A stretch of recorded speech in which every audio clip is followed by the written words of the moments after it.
জীবনটা মনে হয় আড্ডা মারতে মারতেই গেল গা। না ভালো করে পড়াশোনা করবার পেলাম, না ভালো করে খেলাধুলা করবার পেলাম। আমার দেশের কত পোলাবান অলিম্পিক খেলাইতেছে, বক্সিং খেলাইতেছে, খেলায় সোনার মেডেল, কত নামি দামি মেডেল জিততেছে। আর আমরা তো এখানকাও বসি বসি খেলাইতেছি। আমরা কিভাবে করে পাবো? আমরা ছোটবেলায় খেলাইছি পলান পলানি বৌসি গুল্লা, এলে আমরা কিভাবে অলিম্পিকে চান্স পাবো, মেডেল পাবো কত? Nope. ওরে তাও যে কটা খেলা এক্সপার্ট আছি হইলে তাও অলিম্পিকে নাই। কি করবো ক? কি Nope. খেলা রে? কচু খেলা, কুকরা জোস, খন্তা, গুল্লা, এলে এলে যদি অলিম্পিকে দিত কোন মাইকেল আছিল দেখলাম হয় না। যদি Nope. সোনার না হয়, যদি হিরের মেডেল হইতো তাও জিতে আসলাম হয়। এলে তো অলিম্পিকে নাই, কি করবো? এই হিরের কোনোদিন মেডেল আসেনি, হিরের মেডেল দিব নি অলিম্পিকে? Nope. এই নাই, যদি নাই সোনারটা দিয়ে কাম চালাইলাম হলে হয়। এ বুলগে থেকে শুট করবে তাই পাই না, আমরা পাথর দিয়ে কত দূর দূর মারছি। এত যদি পাস তাহলে অলিম্পিকে যাবার পাস নাই? এই দুঃখের কপাল রে, পাসপোর্টটাই হইলো না। লেকচারের শেষ নাই, ওইলের তো কোনো গ্যারান্টি নাই। তুই একটা বস্তু পাইলে হয়, কোনটা জানস? চাপাবাজিত পাইলে হয়। তুই যে চাপাবাজি করে ফাটা লেকচার মারস না, তোর না লাগে কেউ ফাটা লেকচার কেউ মারবারই পাইল হয় না। আর তুই সেই মেডেল জিতাইতি। তুই যদি যাওয়ার বাস তাহলে ফাটা লেকচারে তাহলে অংশগ্রহণ করিস।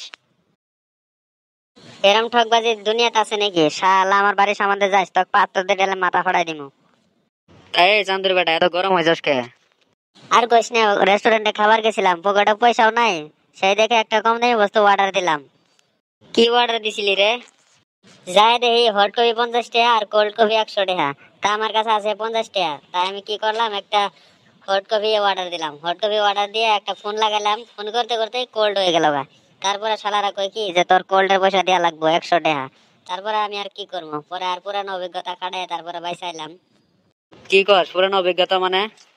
পুরানো অভিজ্ঞতা মানে তুই আর আমি একসাথে যে কত করছি ওইডে ওইডে।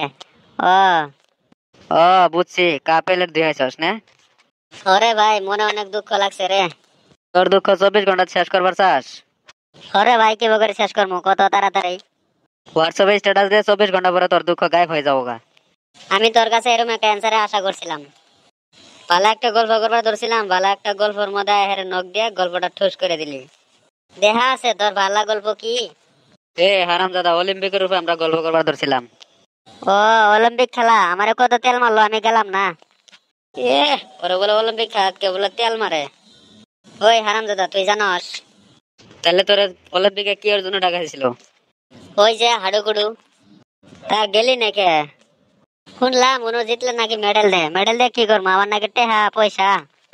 হরে আমরা জীবনে কিছুই করবার পাইলাম না, না ভালো মতো পড়াশোনা করবার পাইলাম, না ভালো মতো খেলাধুলা করবার পাইলাম, না ড্যান্স করবার পাইলাম, না গান করবার পাইলাম, না নাচিবার পাইলাম, না হতিবার পাইলাম। আমরা খালি দুনিয়াত খাবার আর হাক বাড়াইছি আর মানুষের অকর্ম করবার আইছি। খালি কি খাবার আর হাক বাড়াইছি, আর একটা কামের নাকি হয়েছি? কি কাম রে? বাঁশ খাওয়ার কাম। জীবনে যে কত বাঁশ খেলাম, যদি বাঁশ খাওয়ার যদি কেউ মেডেল দিত তাহলে আমরাই ফার্স্ট হইতাম। হরে তুই ঠিকই কইছিস, আমরা বহুতই বাঁশ খাইছি, বাঁশ খাই খাই আজকে এত বড় হয়েছি। বাঁশ না খেলে আমার কোনো দিনই কাটে না।